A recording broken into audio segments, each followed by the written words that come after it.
La célébration des 30 ans du sacerdoce de Bokassa Gervais, commencée le 29 juin 2024, a atteint son apogée le 5 juillet avec un colloque pluridimensionnel sur les droits de l'homme.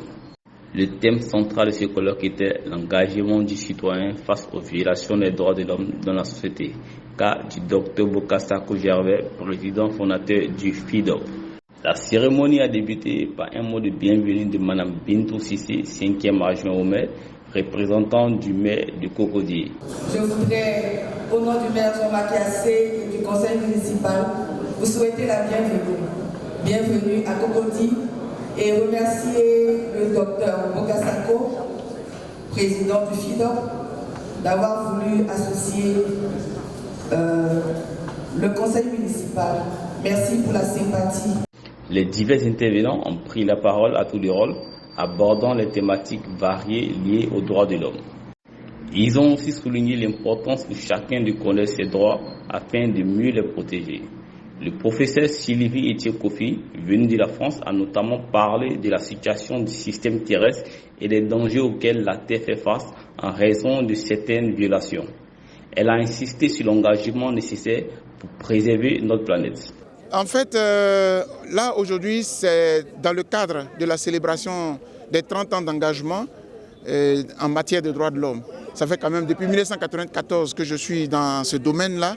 Et aujourd'hui, mes collaborateurs et moi-même, on a voulu marquer le pas et puis s'asseoir un peu, faire une sorte de bilan. Mais mieux, le colloque auquel nous assistons maintenant a pour objectif de dire que Dr Boga, qui à la base n'est pas juriste, n'a pas fait le droit à l'université, il a passé 30 ans à défendre les droits de l'homme à travers le monde et dans son pays. Ce qui veut dire que tout citoyen, normalement, devrait pouvoir maîtriser cette question-là et puis pouvoir aussi défendre les droits de l'homme. Parce que, cher ami, à Bobo, il y a des violations des droits de l'homme. À Yopougon, il y en a. À Djamé, partout. Dr Boga ne peut pas être partout. Donc, chacun doit créer une association. Et puis, la question des droits de l'homme n'est pas une question politique. Parce que souvent, dans notre pays, on ne peut pas parler parce que tout le monde veut rentrer dans PPACI, PDCI, RHDP, etc. Écoute, chacun de tous, là, il viole les droits de l'homme.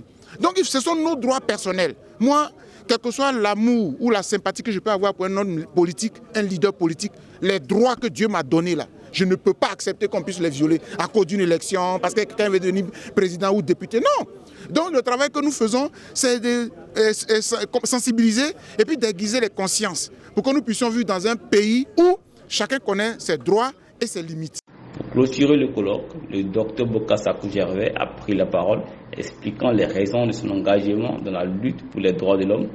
J'ai été très heureux et je veux dire merci au secrétaire général de la FESI qui a mobilisé surtout toute cette jeunesse. Je veux dire merci à vous tous, mais surtout à tous les professeurs, à tous les spécialistes. Je suis vraiment content d'avoir participé à ce colloque où nous avons célébré Bokassa Gervais à travers son dynamisme par rapport aux droits de l'homme.